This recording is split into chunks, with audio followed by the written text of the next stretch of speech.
Star plus Anupama serial के episode में देखने को मिलता है कि रजनी और राही एक दूसरे के सामने तो सब कुछ सामान्य होने का दिखावा करती है, लेकिन वहां से जाते ही राही के दिमाग में रजनी की कई बातें घूमने लगती हैं।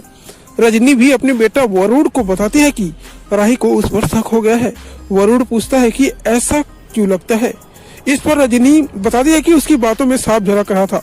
साथ ही साथ वह बार बार यह देखने की कोशिश भी कर रही थी कि उस फाइल में ऐसा क्या है। वही फिर रजनी कहती है कि उसे राही और प्रेम से बहुत सावधान रहना होगा। वही अनुपमा सीरियल के रविवार के एपिसोड में आपने यह भी देखा कि ख्याति अपने पति पराग कोठारी को समझाने की कोशिश करती है।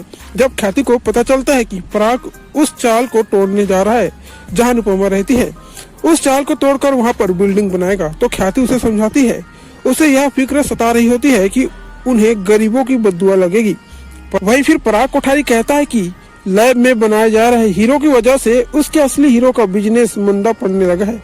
ऐसे में उनके पास दूसरा कोई चॉइस नहीं है। वही दूसरी ओर उधर राही जब लौटकर अपनी माँ से मिलती है तो फिर एक बार उससे कहती है कि उसे रजनी के इरादे ठीक नहीं लग रहे। अनुपमा हमेशा की तरह अच्छाई और लोगों पर भरोसा करने की बात कहती है और फिर राही समझाती है कि उसने लोगों पर भरोसा करके हमेशा मुंह की खाई है। राही कुछ देर तक अपनी माँ को समझाती है, लेकिन जब देखती है कि वो नहीं सुन रही है तो यह कहकर वहां से चली जाती है कि उम्मीद है कि आप ठीक हो और मुझे आपसे वो 4 शब्द कहने की जरूरत न पड़े। अनुपमा पूछती है कि कौन से 4 शब्द, तो राही कहती है कि मैंने कहा था ना।